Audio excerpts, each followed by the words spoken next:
मुर्मू जी, जो खास तौर पर इस कार्यक्रम में शामिल होने के लिए राजधानी रांची पहुंचे हैं। सर, ये खास बात ये भी नजर आ रही है कि कुर्मी समाज के बारे में कहा जा रहा है कि ये आंदोलन आज की नहीं है।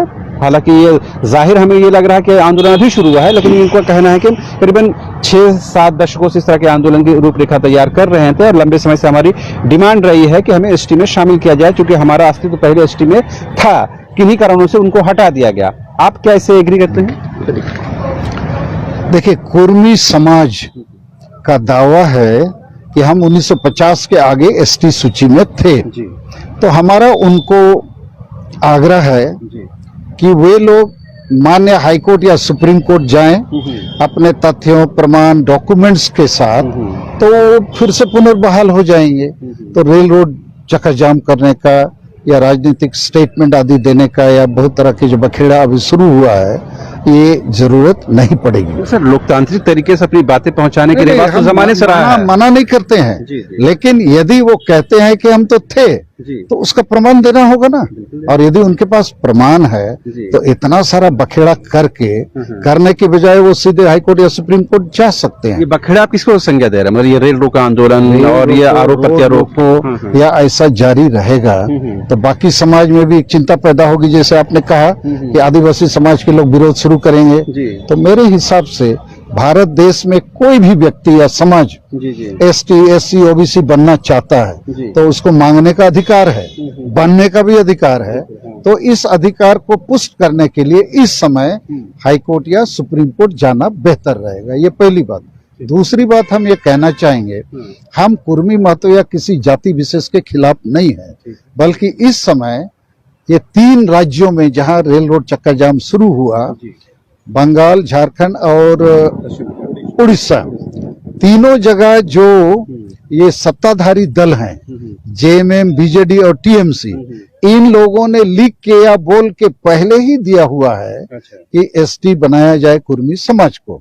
तो ये एक प्रकार से वोट की लालच का मामला है कि वोट बैंक के लिए हम इनको समर्थन देने का, वायदा देने का बात करके वोट को अपनी तरफ लाते हैं।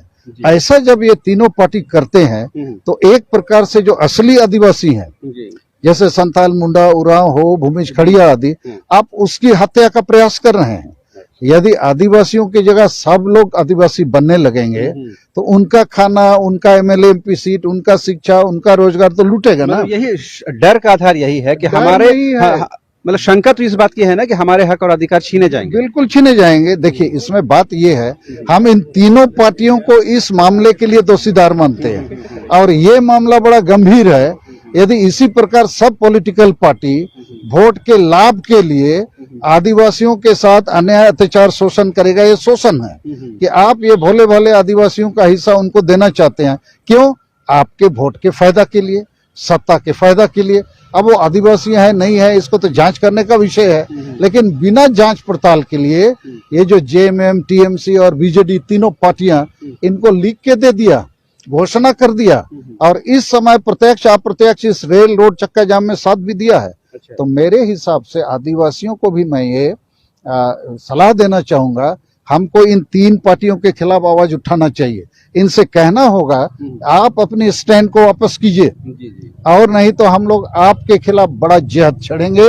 और हमारा जो आदिवासी संगेल अभियान है, हम लोग 30 सितंबर को कलकत्ता के एस्प्लेनेड में 5 राज्य से करीब 1 लाख लोग वहां बड़ी जनसभा कर रहे हैं सरना धर्म कोड के नाम पर।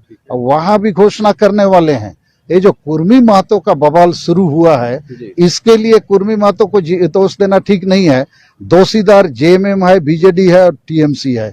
इन लोगों ने इनको आदिवासी बनाने का लालच दिखाया है और अपने वोट बैंक के लिए ये सब कर रहे हैं। तो हम जब इनके ऊपर हमला बोलेंगे, इनको मालूम हो कि उनको बनाने के चक्कर में आदिवासी हमसे दूर चला जाएगा और आदिवासी उससे बहुत ज्यादा है। तो जब तक हम ऐसा पॉलिटिकल खेल नहीं खेलेंगे, मैं इसको कहूंगा, ये कुर्मी एसटी आंदोलन से एक नया राजनीतिक ध्रुवीकरण बना है। ये 3 पार्टियां आदिवासी विरोधी एक शक्ति के रूप में, पॉलिटिकल शक्ति के रूप में उठे हैं। तो मैं सोच रहा हूं कि इनके खिलाफ तो एक पॉलिटिकल ताकत बीजेपी ही है। अब मान लिया बीजेपी भी ऐसा ही करेगी तो आदिवासी तो मरने मारने के कगार पर पहुंच जाएंगे। तो उड़ीसा में अभी समाचार जो मिला है प्रमाण के साथ कि केंद्रीय आदिवासी मंत्री जो अर्जुन मुंडा के सेकंड कैटेगरी मंत्री हैं विश्वेश्वर टुडू, उसने बारीपदा में दिल्ली से स्टेटमेंट दिया है कि कुर्मी महतो को आदिवासी बनाने का जो झांसा है, जो लालच है, वो बीजेडी ने दिया है। हम लोग की तरफ से ये मामला नहीं है। जांच होगा तब हम इस पर विचार करेंगे। तो जेएमएम और बीजेडी और टीएमसी वोट के लाभ और लालच के लिए ऐसा काम किए हैं, तो हम इनके खिलाफ अभी आवाज उठा रहे हैं। अब बीजेपी एक चीज मुझे समझ में आया, सालखन जी इधर साइड आ जाते हैं, ये चीज मुझे बात समझ में आई कि इस तमाम पूरे घटनाक्रम का आप एक राजनीतिक इम्प्लीकेशन के तौर पर प्रेजेंट कर रहे हैं कि इसका क्या राजनीतिक प्रभाव क्या है।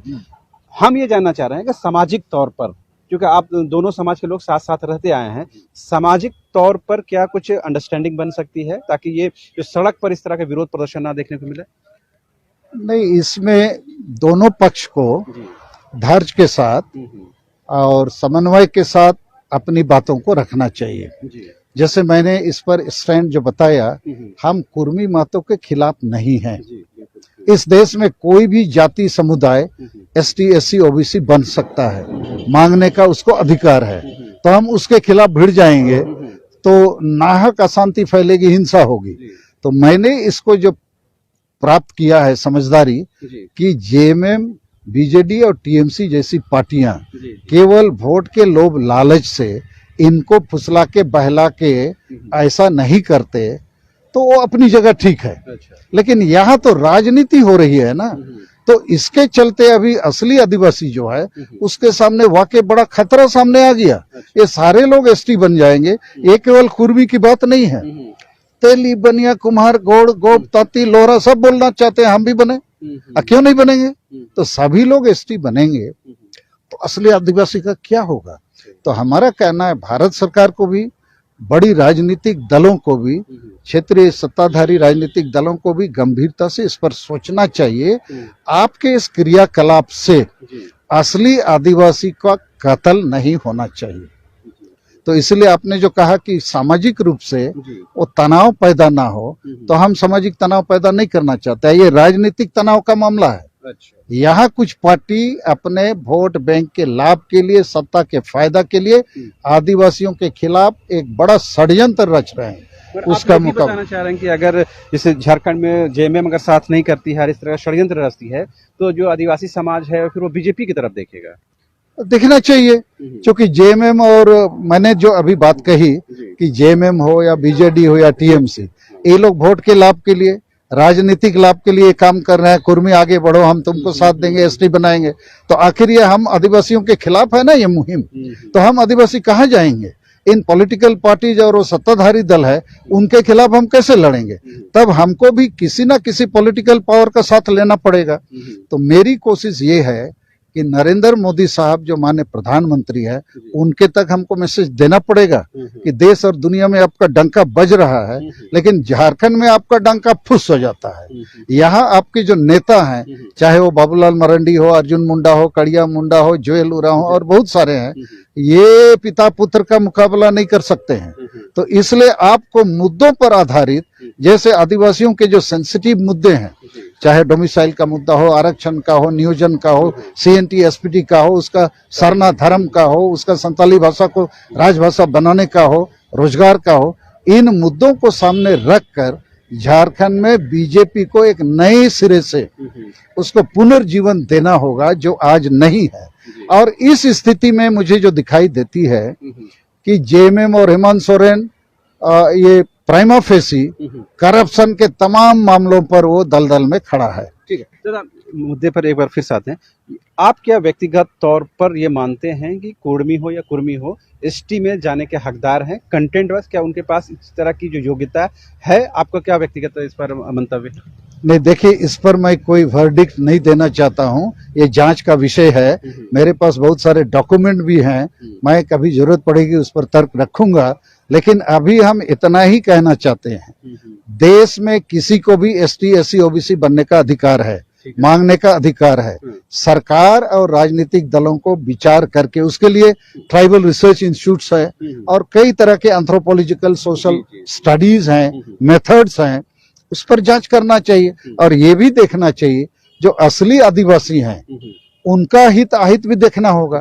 तो इन तमाम कारणों से मैं यही कह सकता हूं इस समय कि कुर्मी आदिवासी का मुद्दा जो है ये गंभीर मुद्दा है, लेकिन यह मुद्दा अभी केवल जाति और एसटी बनाने का नहीं है, इसके साथ राजनीति जुड़ गया है और ये राजनीतिक कारणों से यह मामला और आगे बढ़ रहा है। ये इसी तरह का अगर टसल जो शुरू हुआ है, जो सड़क पर विरोध दोनों समुदाय के द्वारा हो रहा है, अगर यही स्थिति बनी रही तो 2024 के विधानसभा चुनाव में हम क्या समीकरण देखें फिर? देखिए अभी जो हालात है, झारखंड की बात मैं कह सकता हूं, झारखंड में जेएमएम और जो यूपीए है ये जितना भी गलत करे ये बीजेपी चुनाव नहीं जीत सकती है, इसलिए कि जेएमएम के पक्ष में सब आदिवासी आ जाते हैं, मुसलमान आ जाते हैं, ईसाई आदिवासी आ जाते हैं, फिर लालू पार्टी के चलते पिछड़ी जाति आ जाते हैं, तो वोट बैंक तो उन्हीं का होता है ना। अब बीजेपी का क्या है, ये आदिवासियों के दिल को नहीं जीत सका है। ये चुनाव जीतता है लेकिन आदिवासियों के समर्थन से नहीं, उसके पास जो आदिवासी नेता हैं वो जीत जाते हैं एक आध, लेकिन समाज का समर्थन उनको नहीं है। और जबकि शिबू सोरेन साहब 1993 साल में नरसिम्हा राव के हाथों 3.5 करोड़ में झारखंड बेचा, 1996 में सीएनटी एसपीटी कानून को तोड़ा, अभी हेमंत सोरेन 23 मार्च 2021 को फिर सीएनटी एसपीटी कानून तोड़ा, नगर के विकास के नाम से लैंड पूल बिल पास किया है। तो सब कुछ ये आदिवासी के खिलाफ कर रहे हैं, लेकिन इमोशनली आदिवासियों के साथ जुड़े हुए हैं। अब बीजेपी देश दुनिया में मोदी जी का नाम चमक रहा है, लेकिन इमोशनली आदिवासी के साथ नहीं। सवाल कुर्मी समाज के द्वारा ये तर्क दिया जा रहा है कि जो विरोध प्रदर्शन ये लोग कर रहे हैं ये वैसे वर्ग से आते हैं जो एसटी में सबसे ज्यादा रिजर्वेशन का लाभ उठाने वाले हैं और इनको सबसे ज्यादा डर सता रहा है। ये उतना अच्छा तर्क नहीं है। देखिए जिनको फायदा हो रहा है वो विरोध कर रहे हैं, ये उनका कहना है। अरे जिनको फायदा नहीं हो रहा है उनका तो और बेड़ा गर्क होगा। तो हमको पूरे आदिवासी के समाज के लिए, देखिए बिरसा मुंडा के जन्मदिन पर झारखंड बना, क्यों? आदिवासी राज है मूलतः। तो आदिवासियों को अभी तक क्या मिला? आदिवासी तो राज बनने के 22 वर्षों के बाद भी पत्ता दातून लकड़ी बेच रहा है, हड़िया बेच रहा है, मट्टी काट रहा है, पत्थर फोड़ रहा है, रेजा कुली बना है। 2 लाख आदिवासी लड़की दिल्ली बॉम्बे में बिक रही है और रोज विस्थापन पलायन का दंश तलवार उनके गले लटका हुआ है। आदिवासी को कुछ नहीं मिला है। इसी के लिए मैं तो कह रहा हूँ ना, पिता पुत्र शिबू सोरेन, हेमंत सोरेन, जेएमएम को बहुत मौके मिले, लेकिन आदिवासी समाज में जो नशापन है, अंधविश्वास है, डायन प्रथा है, ईर्ष्या द्वेष है, वोट को हाड़ियां दारू चखना में बेचने की परंपरा है, और हर आदिवासी गांव में जो आदिवासी का जो चिपटेन है, हेड है, वो अनपढ़ आदमी है, पियक्कड़ है, संविधान कानून कुछ जानता नहीं है। तो आदिवासी अपनी आंतरिक कारणों से भी मर रहे हैं। तो इनको जगाने, जोड़ने, खड़ा करने का काम किसका है? हेमंत सोरेन, शिबू सोरेन का। तो ये नहीं चाहते हैं कि वो जागे, वो सोए रहें, दारू पी के वोट देते रहें। ऊपर से यदि कुर्मी मातो या तेली बनिया सब लोग एसटी बनेंगे, आप समझ सकते हैं आदिवासी का क्या हाल होगा।